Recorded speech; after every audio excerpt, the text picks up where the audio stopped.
Olá, irmãos, graça e paz, mais um EBcast aqui com vocês, aqui seu irmão David Brito. Aí uma dinâmica um pouco diferente, né? Vamos aparecer um por vez aqui na tela dessa vez, para poder a gente ter nosso EBcast semanal. Graça e paz, aqui seu irmão em Cristo Felipe Lopes, e nesse formato, alternando entre eu e o David, já que estamos falando sobre os livros bíblicos, né, de Gênesis a 2 Samuel, vamos propor algo diferente. Um olhar sobre os usos, os costumes e as curiosidades culturais dos tempos bíblicos. E nós vamos ainda ter, claro, nossos EBcasts sobre livros bíblicos, só que nós precisamos dar uma parada, respirar, estudar e ter um pouco mais, né?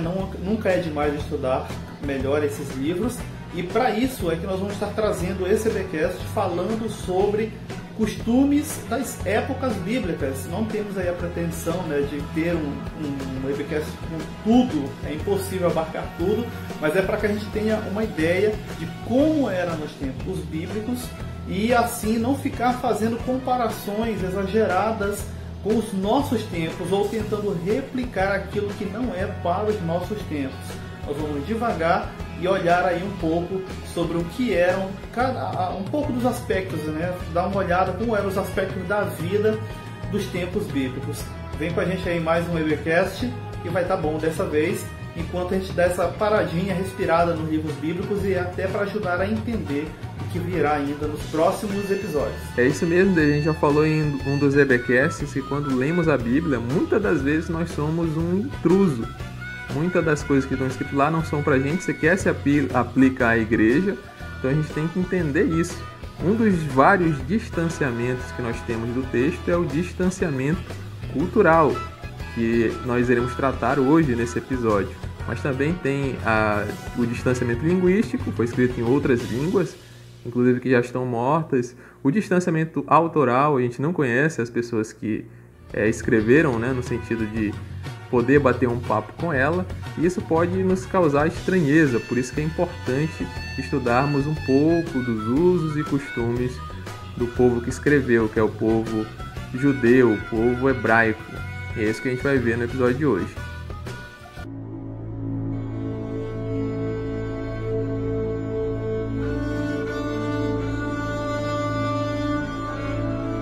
Primeiro é necessário nós entendermos como eram na época bíblica. Nós vamos ter os nossos primeiros patriarcas, né? Não vamos estar pegando ali da criação, até porque nós já temos EBcast sobre Gênesis, Êxodo, Levítico, Números, e nós já demos ali um vislumbre desses costumes, desse modo de vida. Só para poder, de modo geral, situar como eram as primeiras pessoas ali, no caso Abraão, aquelas pessoas que o seguiam. Todo mundo, quando fala Abraão, a gente só imagina o Abraão, o Ló e a Sara, né? Mas só que junto com Abraão se agregou muitas pessoas. Era uma pessoa ali que era importante e tinha junto deles várias pessoas também, pessoas que cuidavam de imensos rebanhos. Então, como era a vida dessas pessoas? Primeiro que eles não tinham casas fixas, era um povo nômade, vivia montando tendas em cada local diferente por onde passavam. E qual era a necessidade disso? Eles não tinham muitas posses, acredito que alguns irmãos, mesmo que não tenham um conhecimento bíblico profundo, entendem que Abraão era um homem rico, literalmente. Sim, literalmente era rico devido a essas muitas posses que tinha, seja em forma animal ou mesmo por estar carregando despojos, né, em geral. Só que, no caso, eles precisavam levar os grandes rebanhos de local em local, de pastagem em pastagem. Essa ideia de parar e plantar grandes pastagens era uma ideia que ainda estava começando ainda naqueles períodos para aquele povo, certo? Não estamos aí nos referindo a outros em locais diferentes do mundo. E era muito mais comum para eles a ideia de pegar as pastagens e pegar os rebanhos, né, e levar para diferentes pastagens naturais em diferentes locais ali da região onde viviam. Às vezes o período chuvoso não era tão generoso e com aquela região, então eles simplesmente se deslocavam para uma outra onde pastagens naturais estavam muito mais abundantes. E por isso mesmo ter uma vida fixa em um local não era vantajoso. Então eles não moravam em tendas porque eram exatamente pobres, né? Claro que existiam pessoas que eram pobres ao ponto de nem sequer terem tendas de fato. Mas eles moravam assim porque era um estilo de vida, literalmente, né? Então não tinham realmente locais fixos. Quando a promessa do Senhor vem a Abraão, prometendo um dia que a sua descendência seria muito numerosa e estando ali já na terra, né, que vinha a ser conhecida como Canaã, um dia o Senhor daria aquela terra aos seus descendentes, ele se agarra de modo forte, né? Vamos dizer, ele se agarra muito, com uma fé muito grande a essa promessa, tanto que ele vem a ser conhecido como o pai da fé, né? Na fé de todos aqueles, inclusive até mesmo dos cristãos, que agora creem no Senhor como único Deus e começam em Abraão toda essa trajetória da fé em um único Deus.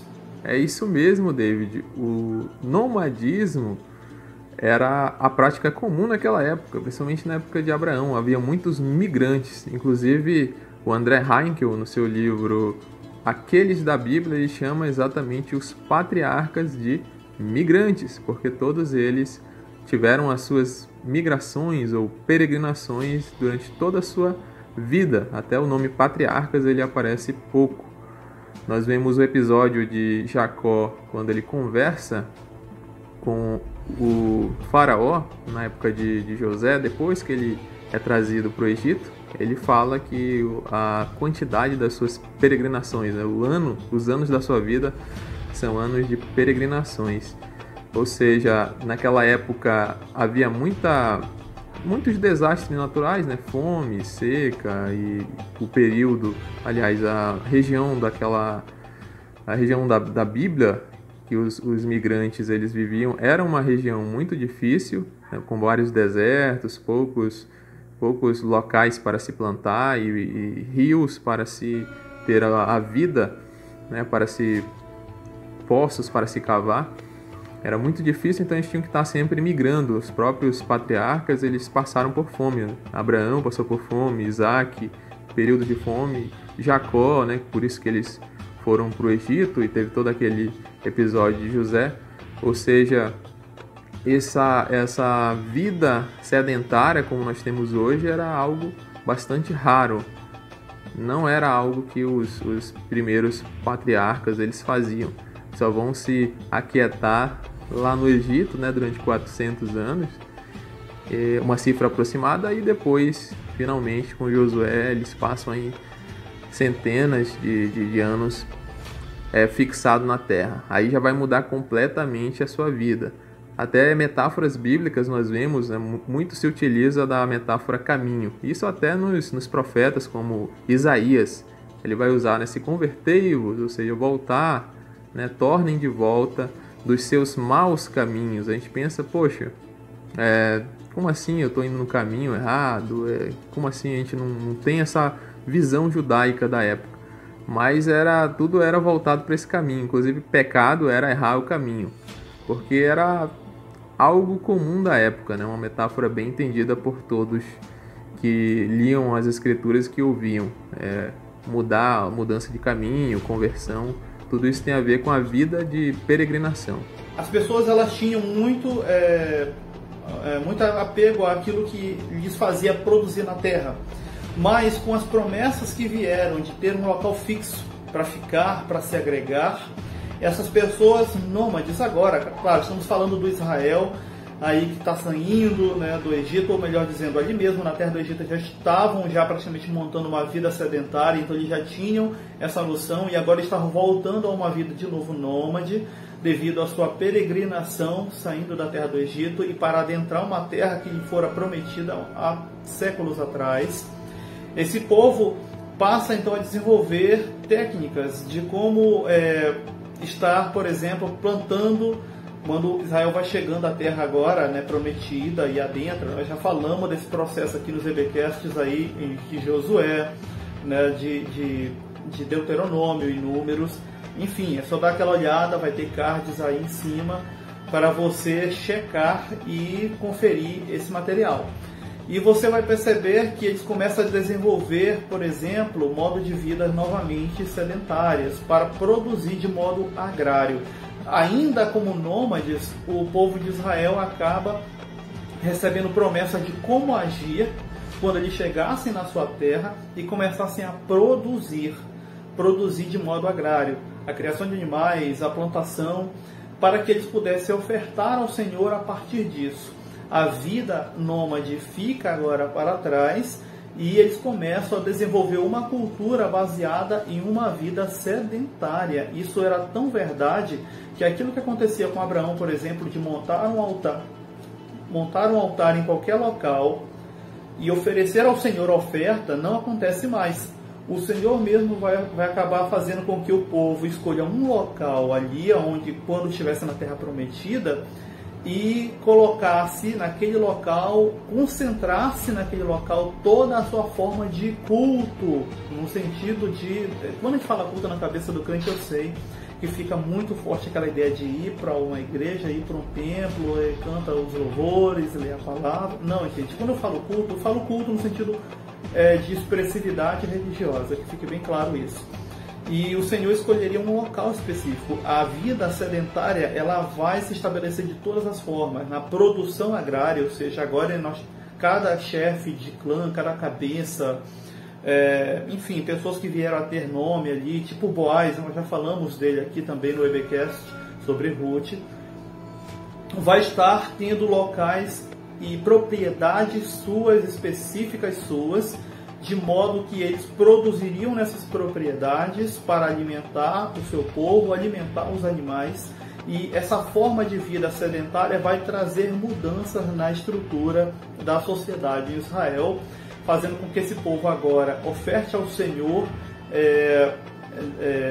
coisas que eles produziram na terra, né? Separassem partes. Nós já falamos também sobre isso lá no nosso EBcast sobre dízimo. Eu aconselho que os irmãos também vão lá, vai ter aí card em cima, marcando, e também na descrição, para que os irmãos confiram este EBcast sobre dízimo, onde nós vamos estar tratando de como se forma essa ideia do dízimo até o momento em que ele chega aí nos tempos, vamos dizer assim, agora cristãos, que, enfim, nós tratamos sobre isso lá. Essa vida sedentária é importante e ela vai fazer com que as pessoas adquiram hábitos de, por exemplo, até na questão da veneração, de agregar Deus e a adoração a esse Deus a um local. Você percebe isso pela cabeça de como as pessoas, como funcionava a cabeça das pessoas. Olha a conversa de Jesus com a mulher samaritana no poço. Ela estava preocupada com um local de adoração adequado. Onde fazer isso? E Jesus vai, claro, né, falar a ela que aquilo que de fato era, de verdade, né, a adoração não estava mais centrada em um local. E aí ela vai acabar inquirindo Jesus naquela conversa muito mais, e aí Jesus vai falar isso para ela ali sobre a desconexão que estava acontecendo de não mais estar fixo em um local, a veneração a Deus, ao Senhor. E esse exemplo que tu citou já mostra o distanciamento cultural que nós temos do povo que escreveu a Bíblia e da sociedade daquela época. A própria palavra culto, na nossa cabeça, significa uma coisa, significa ir para uma igreja, cantar louvores, a oferta, a pregação principalmente. Quando lá na época do sedentarismo de Israel, estava ligado a trazer ao Senhor, a oferecer sacrifícios ao Senhor, sacrifícios de sangue, ofertas pacíficas e tudo, sempre ligado à terra. Então, assim como no feudalismo, toda a economia de Israel estava ligada à terra, né? Não que Israel fosse uma sociedade feudal, mas sim que o valor estava todo na terra. Enquanto lá na época dos migrantes estava na quantidade de ovelhas, né, servos, tudo tem a ver com algo que se move, né, os semoventes, como diz o nosso Código Penal. Nessa época já que Israel está se estacionando, toda a riqueza vai estar em torno da terra, daquilo que se planta, e a vida de Israel vai ser toda agrária, né? Tudo voltado, tanto festas religiosas quanto a própria questão do sacrifício e da forma de adorar o Senhor está ligado sempre à terra. Então eles traziam o melhor das suas ovelhas, o melhor das suas vacas, dos seus rebanhos, das suas plantações como oferta de manjares ao Senhor, agradecendo ao Senhor pela terra que ele havia dado, havia prometido a Abraão, Isaac e Jacó e havia se cumprido naquele momento. Então sempre está tudo voltado à terra, algo muito importante, né? A terra que mana leite e mel. E falando, né, ainda desse estilo de vida, desse antigo Israel, como era ou como não era, enfim, nós vamos ver muita gente tentando emprestar linguagem dos tempos antigos para poder falar sobre, com expressão dos tempos bíblicos, né? A capa, a túnica, a veste. Gente, nós vamos falar um pouquinho rapidamente só para poder você ter aí um vislumbre sobre a questão de roupas dos tempos bíblicos. Os períodos bíblicos ali se passam numa região que ela é uma região árida, à noite faz frio, tá? Não é como a nossa região aqui no norte do Brasil, em que até as noites são aquecidas, às vezes, na maioria das vezes, né? Ninguém passa realmente, você não vai ter um caso de alguém morrendo de hipotermia aqui no norte do Brasil. Então até as roupas elas deveriam ser adaptadas para um clima que muda tão drasticamente. Calor escaldante de dia, frio e de ar seco à noite, então era preciso ter roupas adequadas para aquilo. Para isso, a túnica, né, ela acaba sendo essa vestimenta adequada, ela cobre bem o corpo, protegendo dos raios solares que queimam a pele, sabe muito bem dos problemas que causa raios solares em excesso, e que à noite também envolve o corpo de modo que dá para dormir com ela. Aí eu sei que vem a pergunta, como assim dá para dormir? O cara dormiu com a túnica? Sim, eu sei que na tua cabeça, quando você imagina os tempos bíblicos, não vem essas partes na mente, de que eles não tinham um guarda-roupa cheio de roupas, como nós agora temos. Essa coisa de ter um guarda-roupa com várias peças de roupa, eu sei, quem está me ouvindo agora, eu tenho certeza que você tem no mínimo, contando entre aquelas de sair, aquelas de ficar em casa, mais de 5 camisas, mais de 5 roupas, como entre calça, bermuda, roupas de baixo. Eu tenho certeza que você tem. Tem gente que me ouve aqui que eu tenho certeza que tem um guarda-roupa com no mínimo uns 10 vestidos diferentes. Mais de uma toalha para se enxugar. Ou pelo menos tem uma toalha para se enxugar. Gente, nós estamos falando de um período bíblico em que as pessoas tinham às vezes uma túnica. Como assim? Trabalhavam com aquela túnica, dormiam com aquela túnica? Sim, eles tinham uma túnica e às vezes junto com ela uma capa, que era um outro acessório de roupa que cobriria o corpo de modo a proteger inclusive nos períodos frios, né, para que aquela pessoa ali pudesse se proteger, né, de uma noite muito fria e acabar adoecendo. Inclusive existiam formas de punir alguém lhe tirando a capa, por exemplo, quando se cometia algum crime local, e os julgamentos locais ali faziam com que aquela pessoa perdesse a capa, temporariamente inclusive, fique bem claro, porque era comum que as pessoas, ao chegarem no inverno, e o inverno pode ser muito rigoroso ali na região de Israel. Poxa, eu sei que na tua cabeça, aquela região desértica ali, tu não imagina e não associa com frio. Gente, no inverno ali chega a nevar mesmo. Tanto que tem algumas analogias e tal com neve, em alguns trechos bíblicos ali, poéticos. E era preciso devolver a capa daquela pessoa que ficou sem, como uma forma de punição. Sim, havia uma devolução. A capa de alguém não se tirava porque era um item necessário de sobrevivência. Não se fala em roupa no sentido de luxo nos tempos bíblicos, porque ali ninguém tinha ao ponto de ter mais de uma roupa. Às vezes a pessoa tinha uma túnica normal do dia a dia e tinha a chamada roupa festiva, ou roupa de festa, ou a túnica de festa, enfim, várias traduções diferentes mudam o nome. E isso fazia com que eles tivessem que preservar essa roupa ao máximo de tempo possível. Era caro adquirir uma roupa. Não era incomum, inclusive, de alguém trocar um servo, um escravo, que tinha perdido sua liberdade ali, em algumas culturas ao redor de Israel. Israel acontecia também, por um par de chinelos, que era bem caro, inclusive alguns pares de chinelos chegavam a ser mais caro que roupas, e outros trocavam até por um conjunto, né, o jogo ali, a túnica e o par de chinelos. Chinelo, por exemplo, era feito de couro, né, bovino ali, era resistente, reforçado em algumas camadas e com tiras para amarrar, né, essas chinelas aí ali nos pés. Por isso, inclusive, que o João Batista, em Mateus 3, vai falar que ele não era digno de desatar as sandálias ou desamarrar, porque era assim que era feito. eram amarradas aos pés.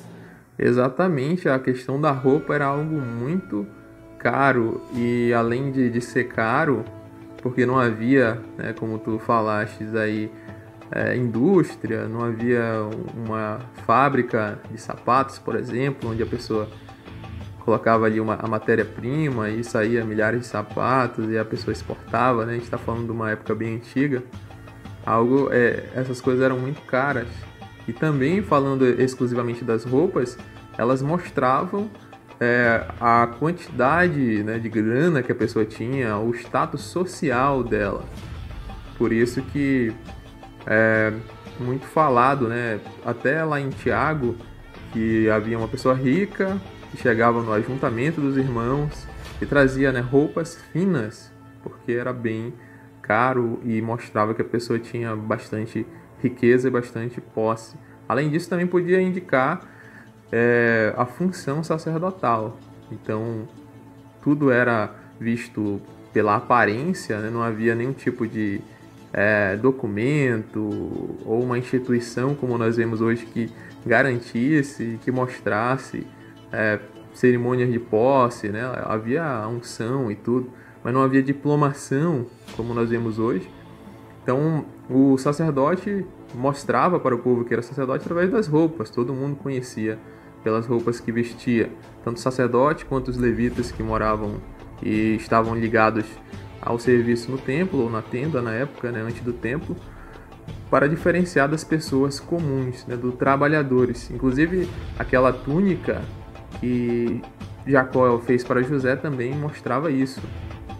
Uma túnica que alguns vão dizer que não era colorida, como está na maioria das traduções, mas sim era uma túnica de mangas longas, ou seja, só pessoas importantes usavam aquela túnica, e que, né, inabilitava a pessoa para serviços manuais, e por isso que dava um status gigantesco para José e para as pessoas que vestiam. Ou seja, roupa, ela estava intimamente ligada ao status, seja uma pessoa com muitas posses, uma pessoa rica, ou uma pessoa separada para um certo tipo de serviço, no caso, o serviço sacerdotal. Como nós falamos, o Felipe citou aí também as roupas dos sacerdotes. A roupa era uma forma de diferenciar camadas sociais, né, a condição das pessoas.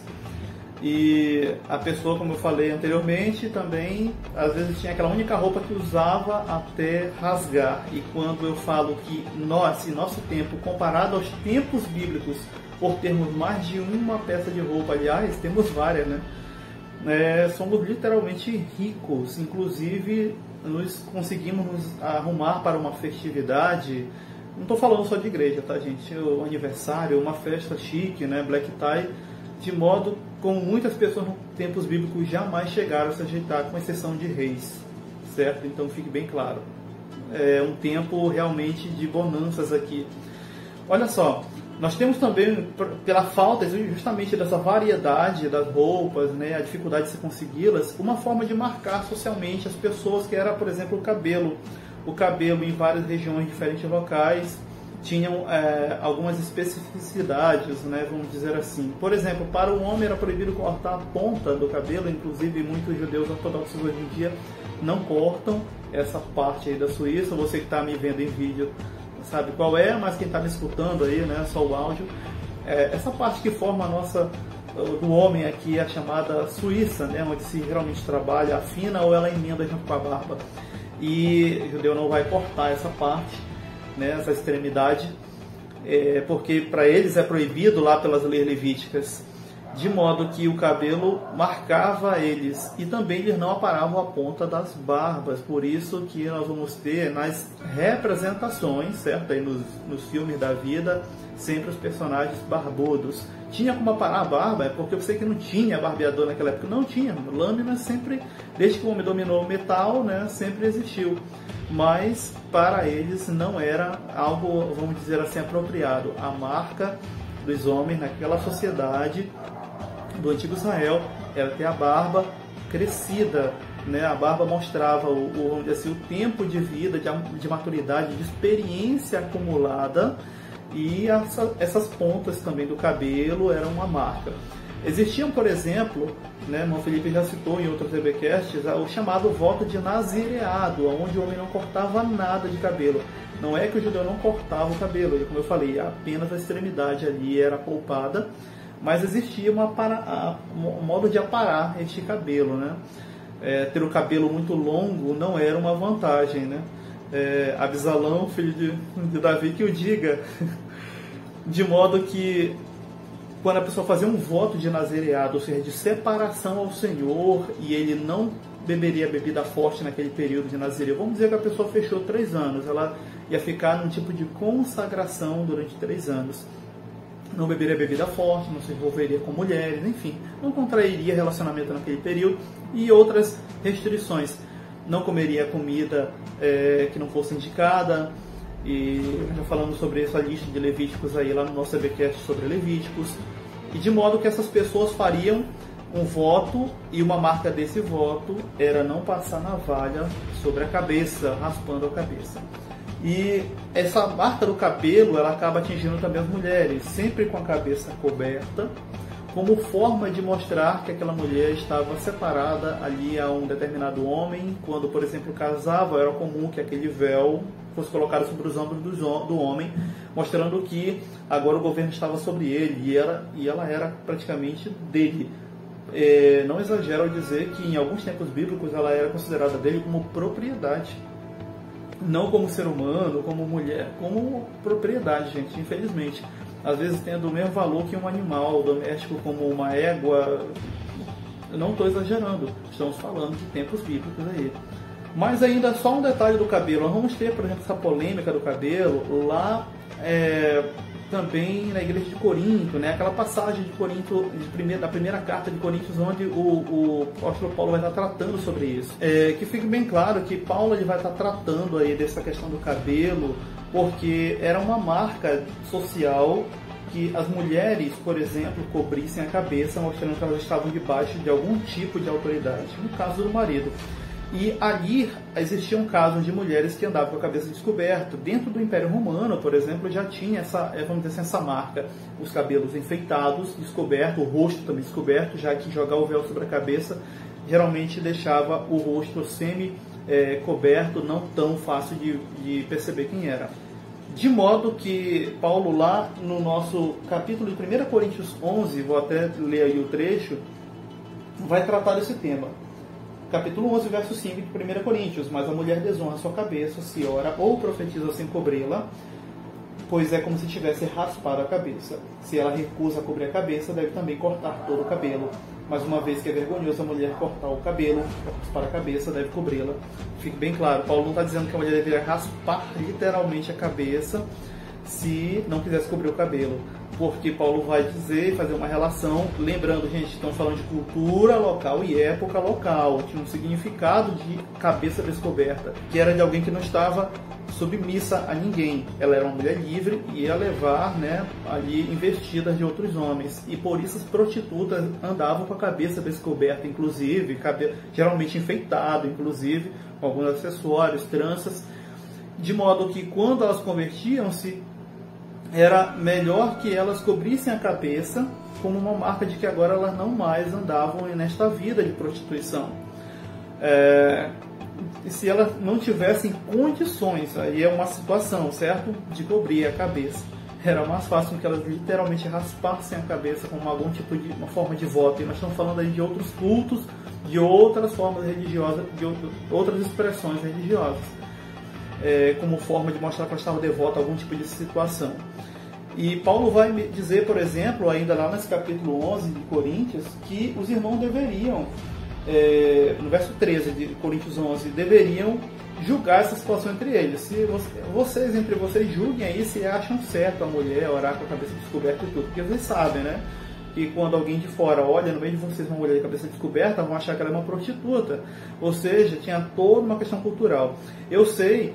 E falando sobre esse costume do cabelo, é necessário pontuar porque fica se perguntando, irmão, a gente usa véu ou não usa véu?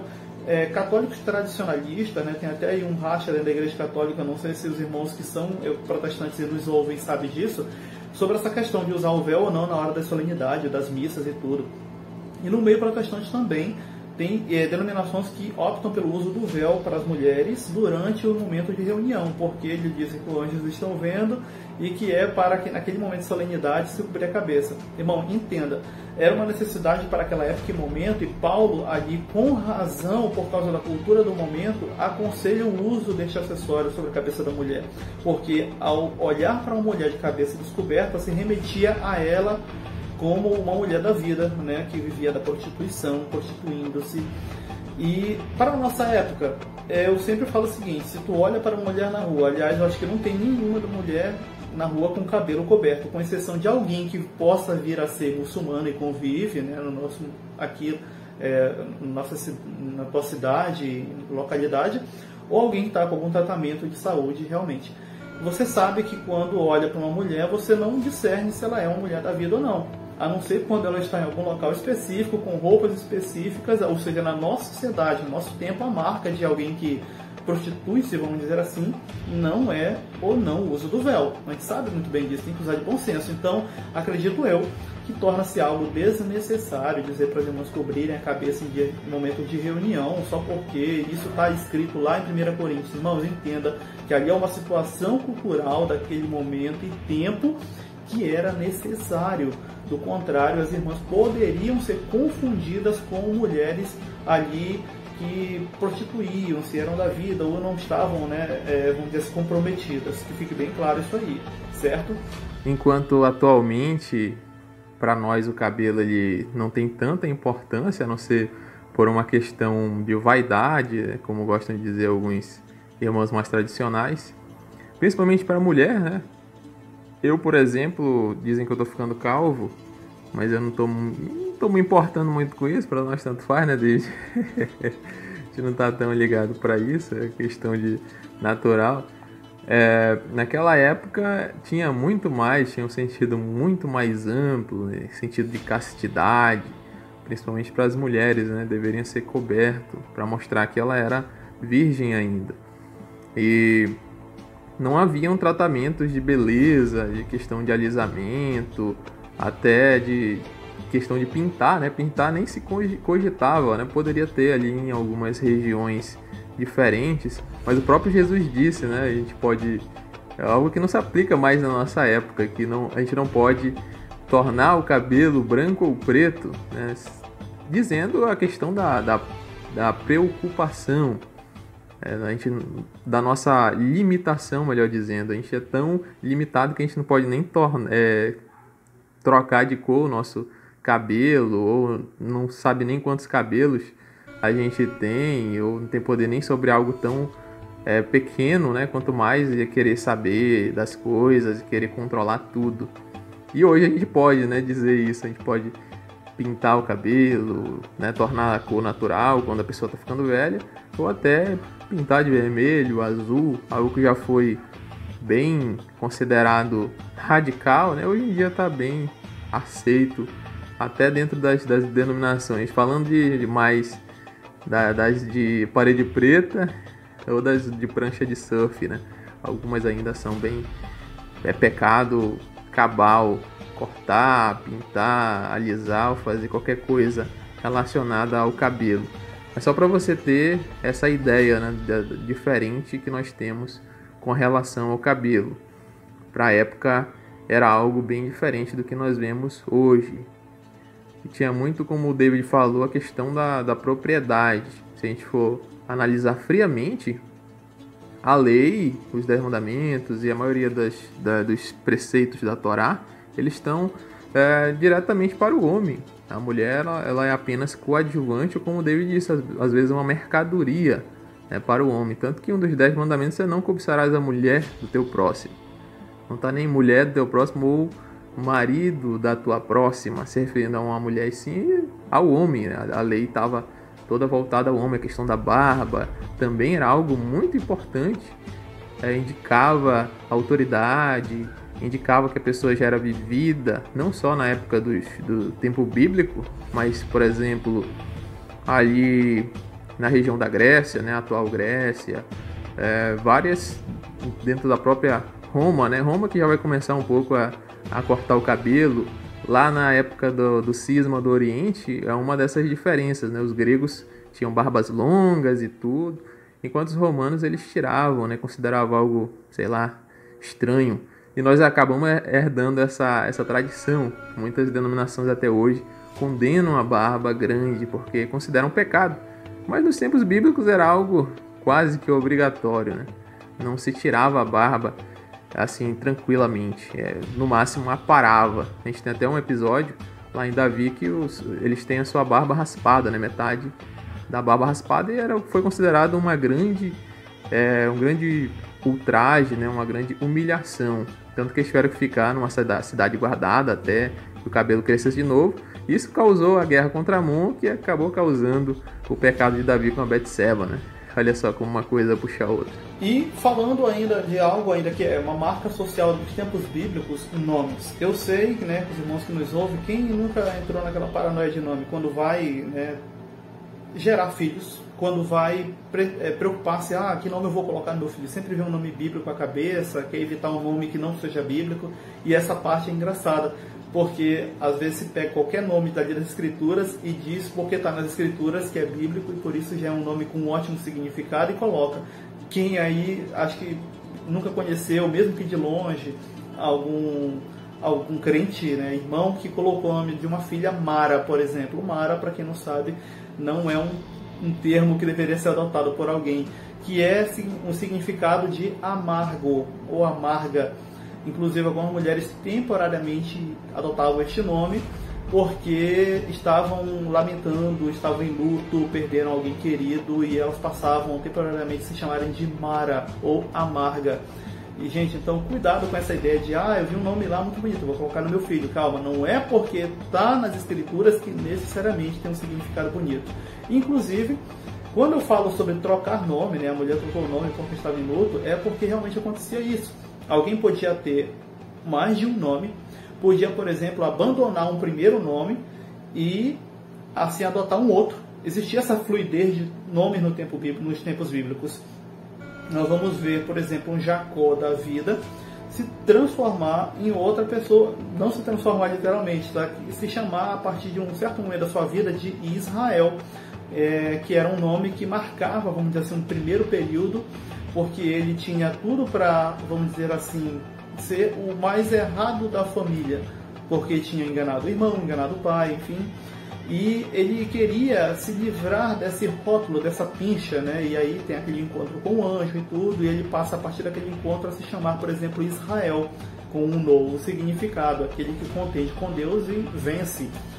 E ele então, para deixar essa, vamos dizer assim, essa rotulação atrás. Apesar disso, muito tempo depois dele ainda vai ser conhecido o nome Jacó, né? Mesmo assim, o Deus de Isaac, Abraão e Jacó. Né? O Deus de Israel, em algum momento, quando você está falando também, não é só referente à nação, tá, gente? Também é referente ao Jacó da Bíblia. E vários outros personagens bíblicos. Por exemplo, Salomão vai ser chamado, nos seus primeiros anos, quando bebê, Gedidias. E Salomão veio depois. Nós vamos ter Davi, por exemplo, que há uma desconfiança de que ele não se chamava Davi, mas Eloanã, se eu não me engano, e a partir do momento que ele é coroado rei, ele adota o nome Davi, enfim. Tem gente que pensa, por exemplo, que Paulo foi mudado para Saulo. Gente, não teve mudança de nome nenhum. O Paulo continua sendo Saulo, o Saulo continua sendo Paulo. A diferença é que em dado momento, e até por uma forma de evitar a associação com a vida pregressa de Paulo, né, ter sido perseguidor da igreja, ele prefere muito mais Paulo, que significava pequeno, né, do que o Saulo. Então existia essa fluidez na questão do uso de nomes no período bíblico, ou seja, o nome poderia não ser fixo. Tem isso, tá? Nomes de locais mudavam se ali ocorresse um evento marcante, uma batalha, e aí mudou a história da vida de um povo, de umas pessoas. O nome daquele local também podia mudar. Então existia tudo isso. Então essa coisa de achar que o fulano o Paulo de Tarso. Tarso não era o sobrenome, tá, gente? A ideia de sobrenome, ela vai vir muito, muito tempo depois dos escritos bíblicos. Ela já é muito mais próxima de nós, aqui no século XXI, do que, por exemplo, vamos colocar aqui, o período de Cristo. Então, essa ideia de achar que aquilo ali era sobrenome, não. No período de Paulo, a palavra Paulo de Tarso, por causa da cultura romana, inclusive da cultura macedônia, né, da cultura grega, não era um sobrenome, era a marca da onde a pessoa tinha como origem, né? Quem nunca, na escola, lá em filosofia, na disciplina, nunca ouviu, por exemplo, o famoso Tales de Mileto. De Mileto não era sobrenome, era da onde ele pertencia, da região de Mileto, certo? E outros mais que também tinham essa designação da origem, onde a pessoa pertencia. A ideia do sobrenome ela vai vir muito depois. Na Idade Média as pessoas passaram a se chamar fulano e algum nome logo atrás. Por exemplo, quem nunca, pessoal aí no sul que de repente está nos ouvindo, tem algum sobrenome como Schumacher, que é, na verdade, um sobrenome que nada mais quer dizer sapateiro, ou seja, remetia ao ofício da pessoa, que depois veio a se consolidar como sobrenome, o que nós chamamos atualmente de sobrenome. É só para os irmãos ter essa ideia. Nos tempos bíblicos, os nomes eram fluidos, não eram tão fixos assim. Ou seja, a pessoa poderia até ser nomeada um tempo depois de nascida, inclusive, e ficar sem nome por um bom tempo. Sim, ainda acontecia isso. Nessa questão de nome, muitos eram utilizados para se homenagear alguém famoso da tribo ou algum parente, né? Eu, por exemplo, aqui o meu irmão, ele é em homenagem ao meu avô, ao pai ou ao avô da minha avó. Normalmente se tenta manter aquele nome. Em Israel acontecia muito isso. Às vezes o pai nomeava o filho com o nome do pai dele. Então avô e neto tinham o mesmo nome. A gente vê até em algumas pessoas famosas da Bíblia, sacerdotes, né? Fulano é sacerdote, a pessoa A é filha do B, e depois tu vai ver mais na frente o B é filho do A. Não faz sentido. Não, na verdade, a pessoa colocou o nome do filho com o mesmo nome do pai. Então era muito comum. O próprio Saulo que tu falou, o Paulo, né? Vem do grego Saulos, que é digamos, a grecização, a transformação no grego do hebraico Shaul, Saul mesmo, que é o primeiro rei de Israel, vindo da tribo de Benjamim, mesma tribo do apóstolo Paulo. Então era muito comum isso. Você era da tribo fulano de tal, então se nomeava com alguém que era famoso da tribo, né? Tipo ali da região de Gileade, que não é uma tribo, mas sim uma região, com certeza tinha muito Jeftés. Da tribo de Dan, com certeza tinha muito Sansão, foi juiz ali daquela tribo, bem conhecido, ou do nome, né? Da própria tribo, o patriarca da tribo. A gente vai ver dentre os 12 apóstolos de Jesus, tem 2 Judas.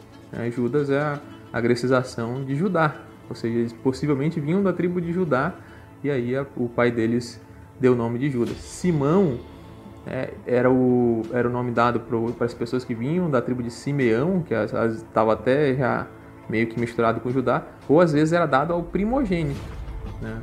Porque o primogênito moral de Jacó, era Rúben, o oficial, mas como ele havia, né, deitado com a concubina de seu pai, a primogenitura passou para Simeão. Então era normal se colocar o nome do primogênito Simão, né, que era ali a mudança do nome Simeão, que era o primogênito. Então, para se ter aquele sentido, vamos ser tão abençoado como Jacó, então vou colocar o meu primogênito, o mesmo primogênito de Jacó. Então funcionava muito como uma homenagem. Na minha própria família existe isso. O meu irmão se chama Guilherme por causa do pai ou avô da minha avó, não me lembro. Sei que ele se chamava Guilherme, era um dos seus nomes, e aí ele foi colocado no meu irmão por causa da homenagem. Então até hoje tem essa ideia também de se nomear pessoas, né, já falecidas, e parentes, avós ou avós de alguém da família. Do dinheiro, nós vamos falar aqui um pouco rapidamente, mas o irmão Felipe vai entrar em mais detalhes. Dinheiro nos tempos bíblicos, todo mundo tem essa desculpa de dizer, não tinha dinheiro no tempo bíblico. Irmão, calma, não tinha onde, né? Porque nós vamos ter povos ali desenvolvendo comércio entre eles mesmos e entre regiões. Os primeiros dinheiros, é claro, vão ser baseados em ligas de metais preciosos, e ganhando prestígio conforme aquele povo, aquele império na região vai crescendo. Toda a referência de troca passa a ser naquelas pequenas unidades que eram adotadas, que vão ser aí as nossas, vamos dizer assim, os nossos protótipos, né, de unidade monetária. Nos tempos bíblicos nós vamos ver vários nomes. Abraão compra, por exemplo, o campo onde ficava uma caverna chamada Caverna de Macpela, com 400 ciclos de prata. Cada unidade de prata dessa, né, cada unidade valia algumas gramas, se não me engano 11 gramas. E ele vai pagar para os hititas, que tinham Abraão em grande estima, né? Os hititas não eram um povo, né, antepassado de Israel, mas que, vamos dizer assim, conviveram com Abraão naquele período e consideravam o Abraão um cara bacana, né? O cara queria até dar o campo para o Abraão. Não, pode ficar lá pro campo, pode enterrar lá a tua afinada esposa, não tem problema não. Mas Abraão fez questão, não, eu quero pagar por isso, para me enterrar lá ela, me enterrar também, e também os meus filhos, né, os meus descendentes que vierem, eu quero pagar por isso. Ele insistiu e pagou 400 ciclos de prata ali. Então eu vi alguém dizer, por exemplo, para ti que não, o cara doava oferta, doava dízimo no tempo de Israel com produção agrária, com animal, porque não tinha dinheiro. Irmão, balela, tinha dinheiro sim, tinha forma de dinheiro já. O Felipe vai falar melhor, inclusive, aí sobre esses pontos. Quando a gente se fala em dinheiro, normalmente a primeira coisa que vem na nossa cabeça é um pedaço de papel com a foto de alguém, normalmente do monarca ou de pais fundadores de uma nação, no caso dos Estados Unidos, no caso da Inglaterra, que acabou de perder a sua rainha, nós temos a foto da rainha, em outros países que ela é chefe de Estado também. No caso da nossa, são animais ali em risco de extinção, com a numeração ali no cantinho, normalmente com a assinatura de alguém, no caso da nossa, o presidente do Banco Central. Então a gente acha que isso é dinheiro, mas o que nós temos, isso que eu acabei de citar, é o que nós chamamos de moeda fiduciária, ou seja, ela não tem um valor em si, ela é baseada na fé, sim, na fé pública. As pessoas acreditam que aquilo tem valor e de fato aquilo tem valor. Eu consigo ir no mercado, comprar aquilo que eu quero, desde que caiba no valor, que seja abaixo daquela cédula que eu tenho, e eu consigo fazer uma transação normalmente. Nossos netos e bisnetos talvez isso já seja extinto. Hoje está sendo tudo feito através da internet ou de moedas digitais e rastreáveis, com criptografia e tudo, ou em transações de Pix mesmo. Antigamente se tinha essas moedas metálicas, mas também se utilizava várias coisas. Durante a nossa história monetária já se usou objetos como sal, por exemplo, de onde se deriva a palavra salário, conchas, né, do mar, e várias outras coisas foram utilizadas como moeda. Só precisa ter valor e ser escasso. Não tem como eu usar água como moeda, a não ser que seja no deserto. Eu posso trocar por muita coisa. E como a gente falou, a questão de Abraão estava muito ligada à sua riqueza, a servos e a cargas, né? Cargas vivas, rebanhos, e não somente ao dinheiro, embora utilizasse. Então sempre se utilizou moeda, a moeda de metal como a gente utiliza, ciclos é uma medida, pedras preciosas, ouro, prata, isso aí sempre desde os primórdios da humanidade, desde quando se começou a fabricar pingente de ouro, brincos, colares, coroas de ouro, esse metal sempre teve valor. Então sempre teve, a gente vê o exemplo de Abraão comprando, de ele mandando joias para a sua futura nora Rebeca como presente. Então sempre houve. Então o dízimo atual é sempre pago na cabeça, conforme é ensinado, é pago em dinheiro. Mas na Bíblia sempre foi pago através de ofertas do campo, do rebanho ou né, da semeadura, das sementes e tudo. Sempre era ligado a isso e não ao dinheiro, aquilo que a pessoa ganhava. No caso, se fosse trazendo esse exemplo da pessoa que vendeu a caverna pro Abraão, ele, se fosse naquela época, se ele tivesse ligado à religião e tivesse que pagar dízimo, ele não pagaria dízimo se ele vivesse na época de Israel já mosaico. Ele não pagaria os 10% da transação que ele teve com Abraão, como se faz hoje. A pessoa vende a casa e acha que tem que pagar. Não, o dízimo da lei, ele está sempre ligado a aquilo que ele tem no campo, né? E nunca foi dado em dinheiro. A gente não vê o exemplo disso nem no Antigo Testamento e nem no Novo. No Novo ainda menos, porque sequer a gente vê alguém pagando dízimo. A gente vê ali Jesus falando ainda antes de morrer que era para pagar o dízimo, mas ele deixa bem claro daquilo que era, o dízimo mosaico. Falando aí um pouco sobre o dia a dia, de modo bem rápido, né? No final do nosso episódio, já estamos nos estendendo aí bastante. Quem olha para o tempo passado e percebe, acho que de fácil, não precisa ter um olho tão antropológico para entender qual era a importância, por exemplo, do trigo nas culturas antigas, para o próprio Israel, inclusive, quando ele se tornou um povo sedentário, se agregou na terra e percebeu a potencialidade nutritiva daquela planta. E tanto que quando Jesus vai vir, né, já como homem estando aqui, ele mesmo se compara, por exemplo, ao pão da vida, ao pão que desceu do céu, ou seja, era um alimento básico para aquelas pessoas. O dia a dia ali em Israel começava de uma forma muito simples. Um pão, todo mundo levantava, um pão, colocava-se ali, né, ali algumas coisas no pão, geralmente azeitonas. Existia, por exemplo, um tipo de pasta, né, de geleia, que era o suco da uva, fervia até ele perdia bastante água pela evaporação e concentrava ali um pouco, né, um pouco mais, ficando bem grossinho. Era uma forma de armazenar também, tá, gente? E colocava-se ali no pão, comia de manhã, as pessoas saíam logo em seguida para o trabalho, para o campo, bem cedo. Às vezes eu sei que o crente fica pensando que todo mundo sentava ao redor de uma mesa. Gente, nem mesa tinha, tá? Nem mesa tinha, todo mundo sentava no chão em volta de um tapete. Essa tal mesa que é falada e é traduzida assim, porque é o que nós conhecemos como local para comer.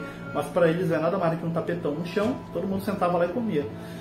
E de modo que as pessoas iam em direção aí ao campo, já às vezes comendo, né? Se enrolava em um tipo de pão fino, parece massa de pizza, algumas coisas dentro ali, e comia. E não tinha muito essa coisa de sentar ao redor da mesa, vamos fazer um devocional. Gente, esquece, isso não existia, tá? Isso é só na cabeça do pregador que quer te emocionar e querer impregnar na vida de povos no passado, muito longe da gente, uma ideia que não existiu. Não era assim que funcionava, tá? Não era dessa forma. As pessoas vão estar tendo no trigo esse alimento básico, faziam-se bolos, faziam-se pães, e a partir dele era praticamente a forma de subsistência. Em tempos de guerra se armazenava o máximo que podia, né? Quando dava para prever que não viriam boas colheitas, era logo guardado, o trigo era pó, ele conseguia manter por um bom tempo o grão, né? O grão se comia até tostado, igual amendoim, era uma forma também de consumo. E haviam basicamente 2 refeições por dia. Aquilo que a gente pode chamar de café da manhã, que o David já falou como que era feito na parte ali ao acordar, e a outra era o jantar, era a refeição já com todos na casa, no mesmo local. Era o local de comunhão, ou seja, já quebra completamente a semelhança com a nossa cultura. Na nossa cultura, o almoço é a refeição mais importante do dia. A gente poderia até fazer um paralelo com outras culturas dentro do nosso tempo. Já nos países mais ao norte, como os Estados Unidos, por exemplo, a refeição mais importante do dia é o café da manhã, é o de jejum, onde eles comem algo mais pesado, que vai manter eles o dia todo. O almoço normalmente é só um lanche rápido.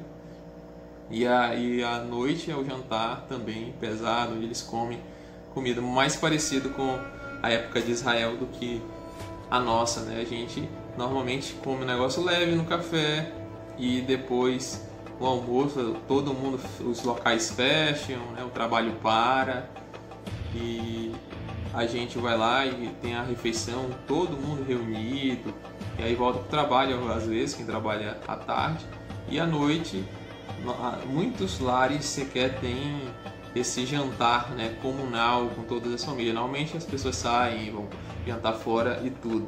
Então é um paralelo completamente diferente com os tempos bíblicos. Eles sequer paravam para almoçar, né? Não tinha, quer dizer, a gente não pode generalizar, né? Mas a maioria não. A gente vê até a parábola dos trabalhadores. Eles não pararam lá para almoçar, não, eles pegaram direto. Inclusive lá na hora do almoço tinha alguns esperando para serem chamados. Então era o dia todo de trabalho, refeição, o dia todo de trabalho, depois do trabalho, o jantar ali com todas as pessoas. E essa era o momento de confraternização, onde todos estavam unidos. Por isso que Jesus ele utiliza isso, né? Essa ceia, para quem não sabe, é um jantar, é uma refeição noturna, a última refeição do dia. Por isso que ele diz que a ceia, né? Por isso que a gente tem essa questão da ceia do Senhor, que era um momento para ter comunhão com todos os irmãos, um momento onde se reuniam nas casas para terem a Cristo como aquilo que os une, aquilo que os torna um só, porque havia muita importância naquele jantar, né? Naquela reunião, naquela refeição. E sim, a ceia do Senhor, diferente do que a gente pensa, a gente até falou num EBcast exclusivo, né? Pode a gente colocar no card aqui. A ceia do Senhor era uma refeição, as pessoas enchiam a barriga, inclusive era o excesso, não o fato, o excesso que foi condenado por Paulo. As pessoas bebiam tanto que ficavam embriagadas, comiam tanto que ficavam empanturradas. Então Paulo ele condena esse exagero, porque enquanto muitos comiam de forma exagerada, outros passavam fome. Na ceia do Senhor era o contrário, era para dividir, para que ninguém tivesse fome. E tem essa questão que tu falou, não tinha mesa. Às vezes os ricos tinham as suas mesas e se sobressaíam sobre os pobres, né? Os irmãos pobres ficavam ali no chão comendo. Então também era condenado essa divisão, né? As pessoas traziam a comida e comiam sua própria comida, sua própria ceia, e naquele momento que era para compartilhar com o pobre, na verdade era um momento que eles usavam para humilhar o pobre. Então por isso que Paulo diz que estavam se reunindo, mas não para o melhor e sim para o pior. Também o azeite ele ainda tem propriedades medicinais, né? Pra gente é só um produto, digamos, culinário, mas para a época tinha todo esse sentido de um produto medicinal. Na própria carta, né, de Tiago, a gente vê uma ordem para que os presbíteros unjam o doente para que ele seja curado, porque tinha essas propriedades medicinais. Na parábola do bom samaritano também é dado para aquele que foi espancado azeite para colocar em suas feridas, porque tinha essa propriedade anti-inflamatória, cicatrizante, ou seja, era muito importante. Além dessa propriedade de alimentação, misturado com grãos de trigo tostado, como tu falou, além dessa propriedade, dessa função de iluminar a casa, que sempre simbolizava provisão, combustível para a lâmpada, então para iluminar a casa. Ou seja, tinha todo esse significado aí naquela época. Em várias culturas ali no período, nós vamos ter ainda usando a questão do azeite. A maior prova de que o azeite era tão importante que, ainda voltando lá no trigo, ele era, por exemplo, um componente base para fazer bolo de trigo. Mas não era só para isso, o azeite era usado para várias situações. Nós já citamos aqui também em episódios em que as pessoas eram ungidas. Que é isso? Era pegar óleo e verter sobre a cabeça, e caía óleo por aqui, como uma forma de dizer que ela estava separada agora, né? Ungida, recebeu uma unção, uma separação para determinada função que o Senhor assim a chamou. Ponto, era isso. E uma coisa importante desse óleo tirado, né, da azeitona, da azeite de oliva, o azeite de oliva era iluminar, por exemplo, as casas. Todo mundo tinha que ter pelo menos um ponto de iluminação uma lamparina queimando o tempo todo azeite ali. Dormia-se, por exemplo, comumente com uma lamparina estando acesa na casa, mesmo que iluminasse ali a periferia da casa, vamos dizer assim, os cantos longe de modo fraco, mas era necessário. Era quase que uma herança ali dos povos antigos, de achar que as trevas, né, elas eram uma forma de prevalecer do mal, e que quando nasceu o dia, o Deus que era responsável pela luz, ou pelo sol, né, estava vencendo novamente algum tipo de entidade das trevas. E isso também acaba passando para dentro de Israel e perdura por praticamente todo o período da antiguidade, em que eles sempre tinham que ter uma candeia acesa. É claro que essa ideia de ter uma candeia acesa o tempo todo dentro da casa, durante a noite, mesmo dormindo, ela vai ter outro significado depois e ganha novas conotações. Tranquilo, isso aí. Eu acho que eu, pelo menos, não vejo problema nenhum nisso. Então que a gente vai ter a analogia de Jesus com esse equipamento, né, de iluminar a casa. O Senhor Jesus mesmo vai dizer que o crente passa a ser equiparado a uma candeia acesa, onde não dá para colocar embaixo de um alqueire, ou seja, cobri-la com um alqueire. Antes ela tem que ficar no velador, que era um acessório na casa. Quem está me vendo em vídeo aí, está vendo aí eu fazer o gesto. Eu vou colocar aqui como se fosse uma cantoneira na parede, onde você coloca ali no alto aquela pequena lamparina para ela iluminar do alto todo o cômodo ali da casa. Ou seja, era uma importância grande que se tinha de ter sempre fogo aceso na casa. Necessário. Dormir no escuro era sinal de péssimos preságios e de pobreza extrema. E falar, é claro, do uso do azeite nos cultos, né? Cultos em cerimônias, em ritos religiosos. Pra gente, culto é 1h30 que você passa num local, num templo, destinado para a adoração de um Deus, no caso do Deus da Bíblia, que a gente adora. Já para o povo de Israel, o culto estava ligado não só para o povo de Israel, mas para todos os povos ao redor, ao entorno de Israel, estava ligado a sacrifício, ou a oferecer e praticar ritos para agradar esse Deus, trazendo um conceito bem primitivo. Normalmente os cultos nas religiões pagãs começaram assim.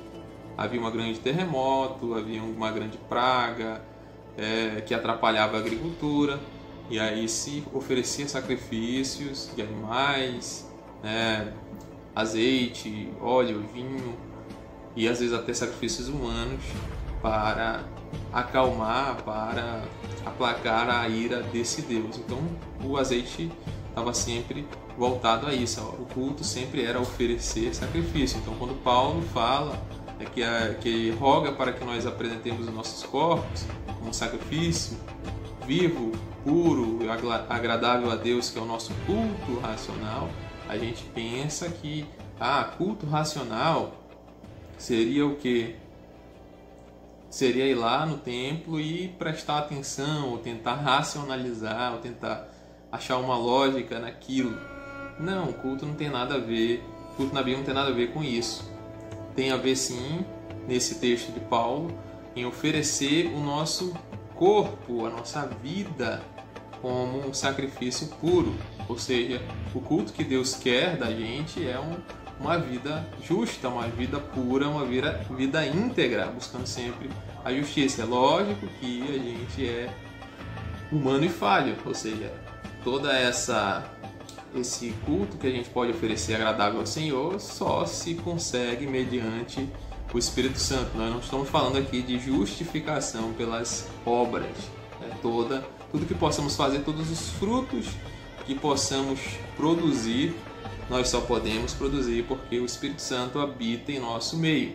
Usando a parábola da videira, Jesus disse lá em João 15, ele disse que sem mim nada podeis fazer, ou seja, tudo que nós podemos fazer de bom não vem de nós mesmos, e sim do Espírito Santo que mora em nós, de Jesus que nos resgatou da nossa vida pecaminosa. Então isso é o culto que a Bíblia fala. O nosso Deus, isso é dito várias vezes, lá Salomão oferecendo o templo ao Senhor, né? Estevão quando é apedrejado, Paulo pregando aos atenienses, é dito que Deus não habita em templos feitos por mão de homens. Ou seja, o nosso Deus, ele nunca pediu isso. Ah, mas lá Salomão fez. Nem Salomão intentou no seu coração fazer. Quem tentou foi Davi, né? Mas não foi uma ordem do Senhor. Deus, ele apenas permitiu. Ou seja, a adoração verdadeira do crente, ela não pode estar presa às quatro paredes de um templo. Ah, irmão, quer dizer que é proibido adorar a Deus no templo? Não. Só que